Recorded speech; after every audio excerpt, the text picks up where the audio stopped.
Look, he's gunning for trouble. The world's wiliest, toughest gentleman agent with a license to kill. 007. It spells Bond. He's the idol of every woman. John Connery in Ian Fleming's Goldfinger.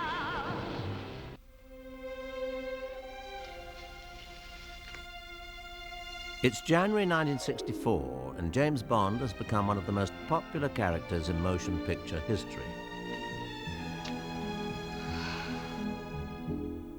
Producers Albert Cubby Broccoli and Harry Saltzman have one goal: to create the biggest Bond yet.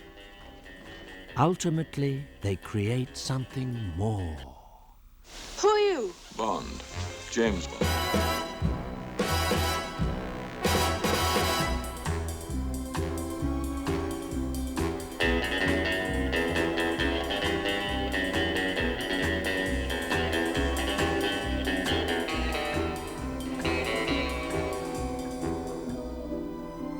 The film's marketing campaign, orchestrated by ace publicist Tom Carlyle, is well underway when cameras roll in Miami. Reporters and paparazzi are invited onto the set for a golden photo shoot, where they capture one of the decade's most memorable erotic images. Before long, Goldfinger is on the covers of magazines throughout the world. The main focus of Goldfinger's marketing campaign is Sean Connery, now an international star. Some candid photos are hastily staged to emphasize Connery's appeal to female fans. This very private man rapidly becomes sought out by reporters around the globe. To relieve the burden, United Artists conducts an interview which is sent to radio stations across America. This has all the flavors and ingredients of equally good, successful, entertaining film. Of the same stature as the other two. We've also got a marvelous actor, German actor, Gert Frobe, playing Goldfinger. And it'll have all the dash. It might be slightly longer, actually, with all the materials and things we've got into it. We've also got to do a little bit of damage at Fort Knox, you know, so it gives you a sort of sneaking suspicion as to what the size of the film is. It's the biggest of the three. All the build-up is to rob Fort Knox, but the twist is that the person who instigates the whole thing doesn't want to rob it. So you figure that one out. Beautiful place Goldfinger has here. This is a different story, and takes place a great deal in America itself, you know, in Kentucky and Miami, all around. They're all sort of different facets of the same sort of theme. With, you know, a slight sort of variation. And there's a different director this time. Guy Hamilton's directing and not Terence Young. This scene marks the first time a laser is used in the plot of a motion picture. All I know is that it's a ray that they punch up that can nick a hole in steel, that it can cut through metal and what have you. And this character used it for cutting gold and has an idea of dissecting me with it. Connery shares the media spotlight with Honor Blackman. The mayhem in Goldfinger isn't all male. Sultry co-star Honor Blackman and Sean rehearse their judo for a bouncy scene that'll pit the girls against the boys. This rare promotional film is shown on American television in mid-1964. Score, boys 1, girls nothing. The score tied at 1-1. They flip for one another. Before the scene is shot, Sean and Honor get together to run through some other action for Goldfinger, this time with the emphasis on togetherness. In the film, Honor plays the personal pilot of millionaire Auric Goldfinger. She crash lands in the lap of Agent 007. Kissing and clobbering are what have made James Bond the box office favorite around the globe. Put the two together, wrap up rehearsals, and you're ready to shoot a rocking scene like this for Goldfinger.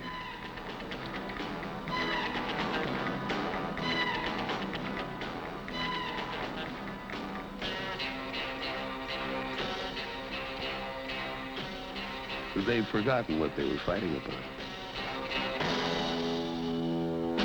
My name is Pussy Galore. Nervous studio executives consider changing the character's name to Kitty Galore. The risque name is never printed on the US trading cards aimed at youngsters. It's very much tongue-in-cheek, isn't it? I mean, if you're so po-faced that you have to take that seriously, well, bad luck.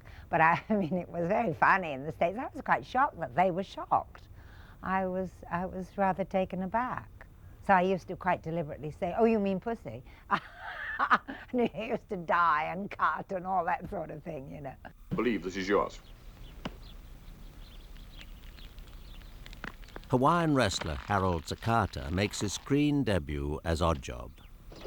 Harold Sakata, the 284-pound wrestling sensation from Hawaii, is heading for a new career. If he passes his screen test, he'll play a murderous muscle man in the new James Bond movie thriller, Goldfinger. And what a screen test it is. Those were 4 blocks of walnut that can support an elephant. Now for footsies.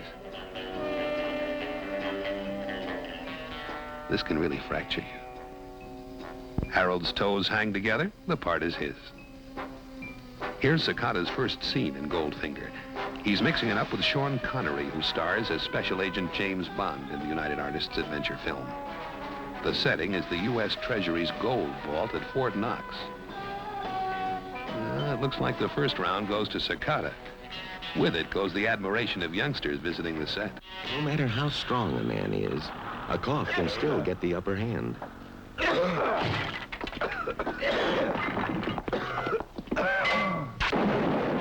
But fortunately, there's Vicks Formula 44, the extra strength cough mixture.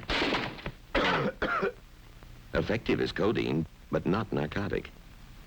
Extra strength to help control a cough before it goes on a rampage. Influential British graphic artist Robert Brownjohn, designer of the stunning main title sequence of the film, takes charge, designing the advertising campaign. Brownjohn revises images of Connery which were originally created for Dr. No. Actress Margaret Nolan models for the poster artwork, and also the Golden Girl in the main credit sequence. Robert Brownjohn devises several other striking images for use on the film's final one-sheet and British quad posters. Collectors take note, there is an alternate version of the British poster worth over $1,500, if you can find it. Literally worth its weight in gold. The studio retouches sexy publicity photos before release to the press.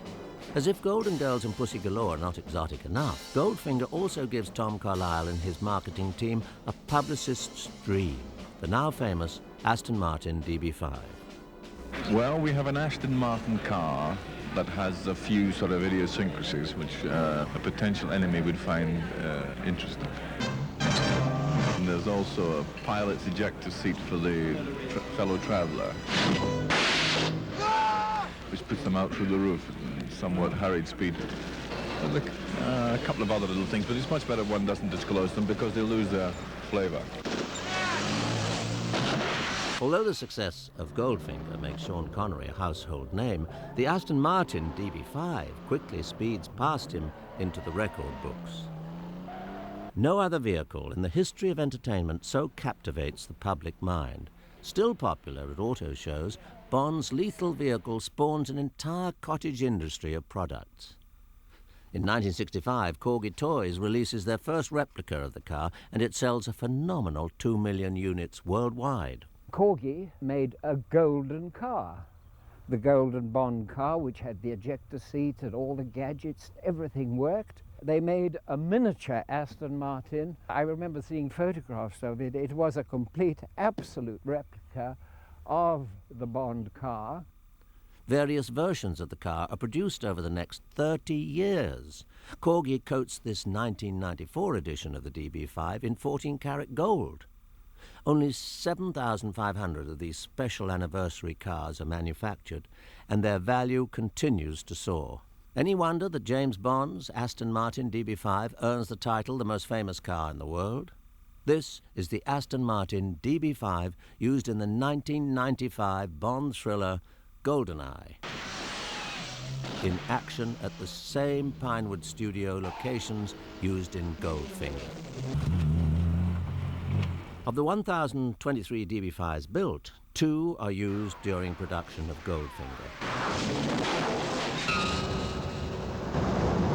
Producers outfit another 2 with gadgets for publicity purposes. All 4 are now privately owned and valued in excess of $250,000 each. The DB5 gets the occasional critique from an eagle-eyed fan. And you'd get a letter addressed to the director, Pinewood Studios, England. Dear sir, I saw Goldfinger. When James Bond in the Aston Martin leaves Switzerland, the back tires are Pirelli CXs XY, but when he arrives at the petrol station, they're Dunlop 402s. Yours sincerely, Roger Brown, age 9. I worried about this because, and then I came up with an answer, which I thought was quite cute. I wrote, Dear Roger, well done. You spotted one of our 6 deliberate mistakes, and if you can spot the other 5, you're invited to Pinewood to have lunch with James Bond. And I like to think that he and his friends went about 10 more times to see the picture. But I think the most frightening experience I had with the car was that at Her Majesty's 40th anniversary, there was an enormous show put on at Earl's Court, and I had to drive it past the Queen. Well, I don't think this car had been driven for years, because in a sort of the practice run, it's kept stalling. And I thought, my God, I know what's going to happen. It's going to stall right in front of the Queen. Half the audience would expect me to get out and tinker with it and put it right. Producers Broccoli and Saltzman make plans for an elaborate premiere in London on September the 17th. It will be a Bond bash like no other. The streets outside the Odeon jam with over 5,000 fans. In keeping with the lavish style of the film, everything is first class. It was, I think, the most glamorous night of my life, I have to say. I mean, the crowds were so enormous that the glass went in at the cinema. I mean, they pushed the glass in. And one got a great hand as one came out and swept down the stairs. It was very, very glamorous.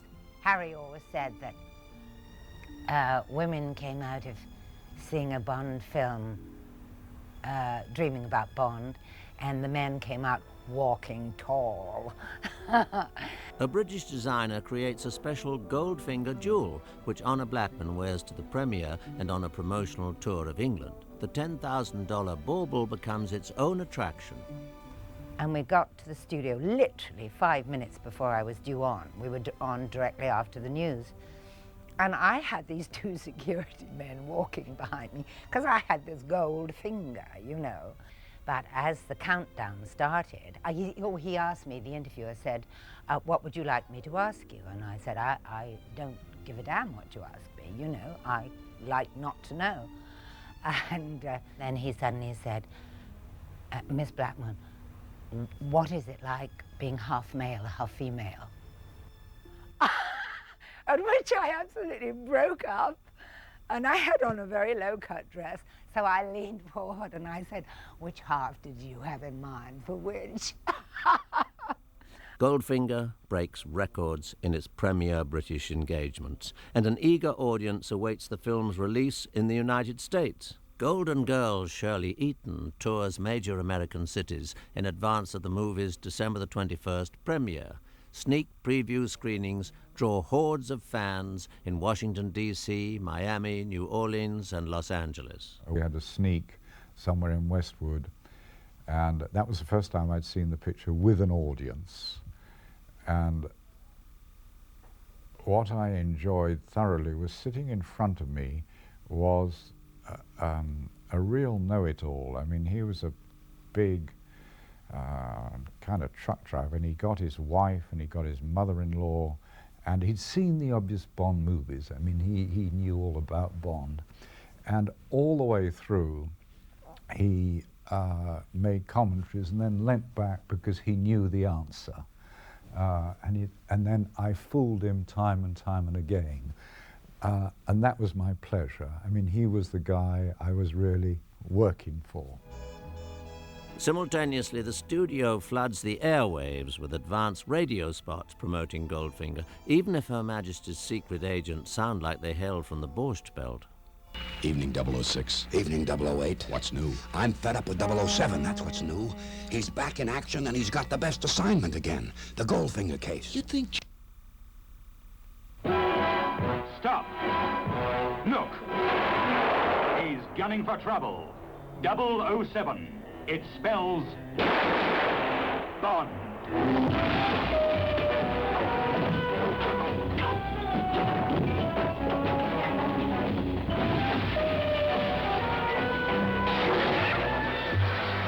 Shocking. He's the idol of every woman. Who are you? Bond. James Bond. The envy of every man. The nemesis of the treacherous Mr. Goldfinger.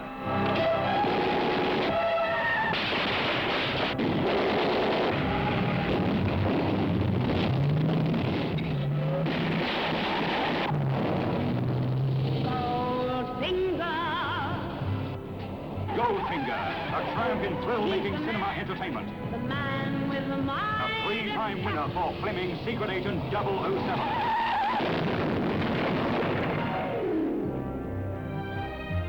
Who are you? My name is Pussy Galore. Isn't it customary to grant the condemned man his last request? You've asked for this. Come and purr over Honor Blackman as Pussy Galore. The female who is all feline. Also starring Gert Frober as Goldfinger. International cheat. International menace. Gentlemen! Goldfinger, why weren't we told that New York and the West Coast were in on this? Goldfinger, I made a delivery. Where is my money? And you owe me $1 million. Goldfinger, the man with a finger in every pie. His goal, Fort Knox, the world's biggest bank. His enemy, 007, the world's wiliest, toughest gentleman agent with a license to kill. 007, it spells Bond. James Bond, mixing business with girls and thrills. Girls and fun. Girls and danger. The hotter the danger, the cooler he takes it. I think you've made your point, Goldfinger. Thank you for the demonstration. Choose your next witticism carefully, Mr. Bond. It may be your last. Do you expect me to talk? No, Mr. Bond, I expect you to die.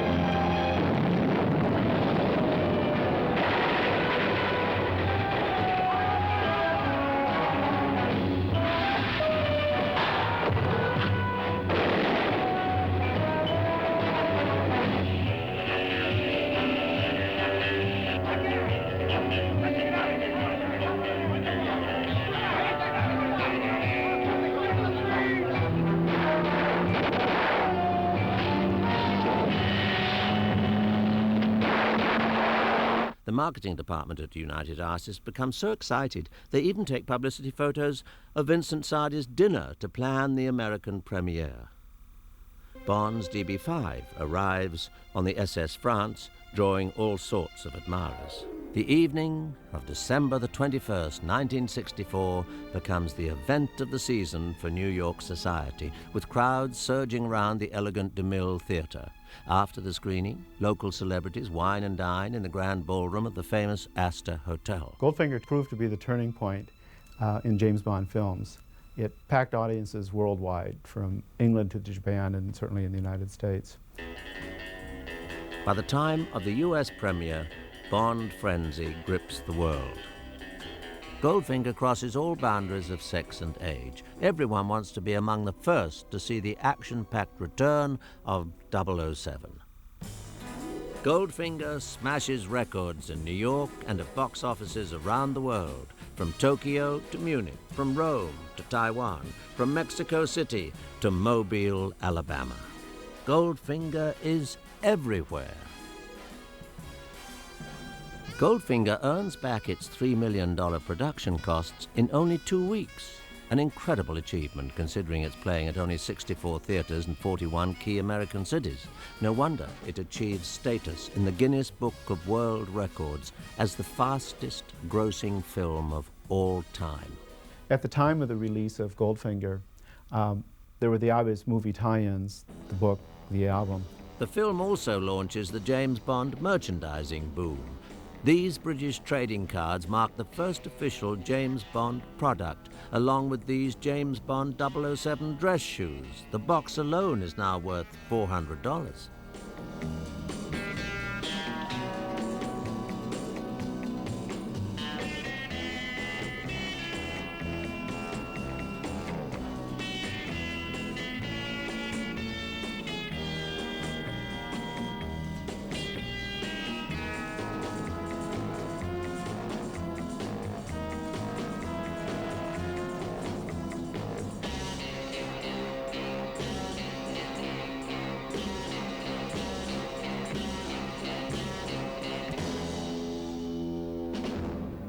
Around about the time when Goldfinger was first released in 1964, we suddenly started to see a lot of spoofs and parodies of Bond and spies start to hit the screen. So Bond was responsible for starting off everybody else jumping on the Bond wagon. And whilst all these other films are quite entertaining in their way, none of them match the class, style and sophistication of a Bond film.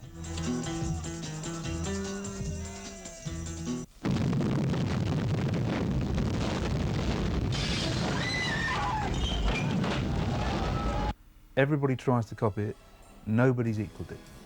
Not then and not now. James Bond parodies appeared all over.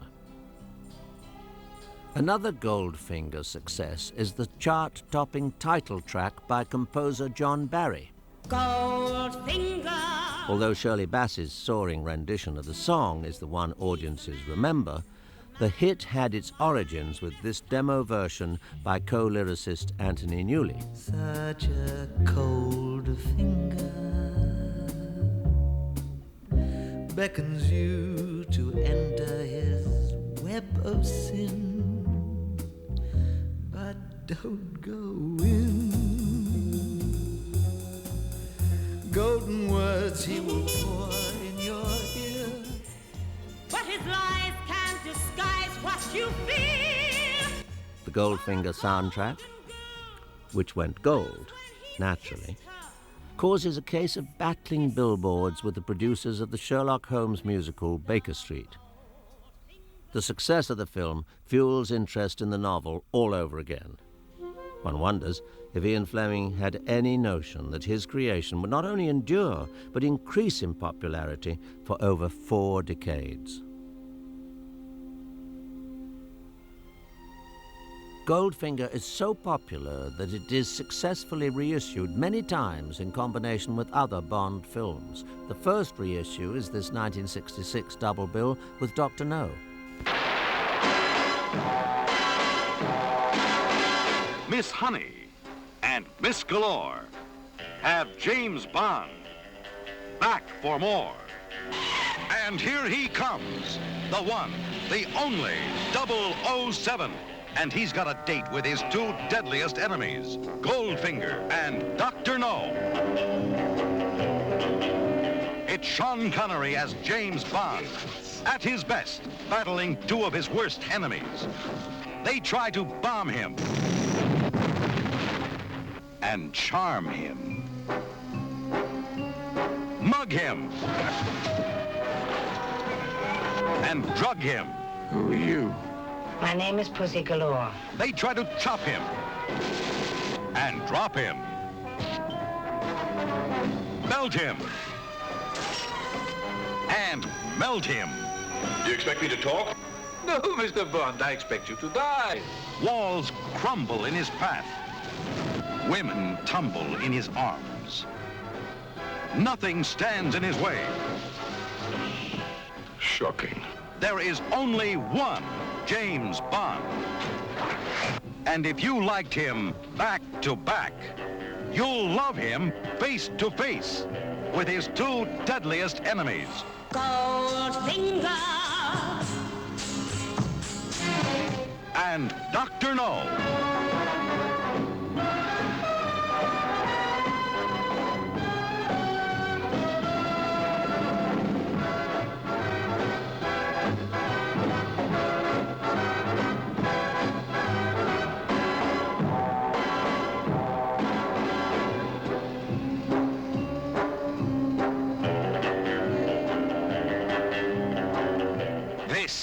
Goldfinger.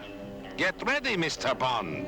Dr. No and I are getting another shot at 007 together.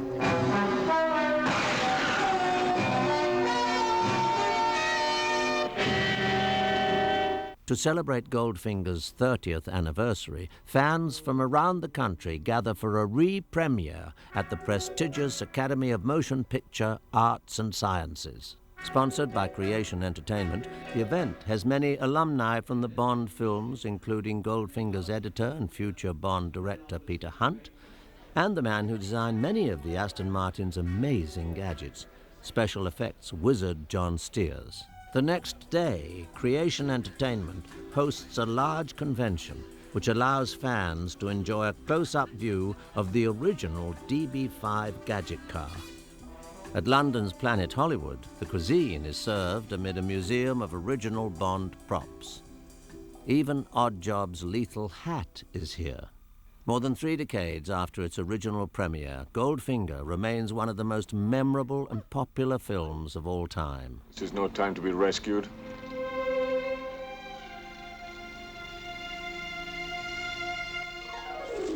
The Goldfinger Phenomenon created its own style, humor, and sense of elegance. The film became an event, a conversation starter, and a show stopper.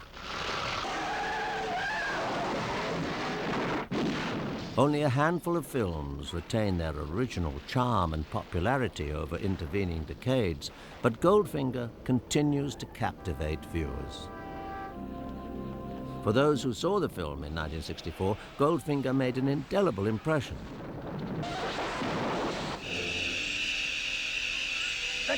On some, more than others. As a boy in 1964, when I left Ireland, it was the first film I ever saw. It was magic. It was Goldfinger. It was unbelievable. It was a naked lady covered in gold paint. It was just sheer magic. And the man, you know, odd job with the hat and everything like that. It was sheer sophistication. You know, life changed for me.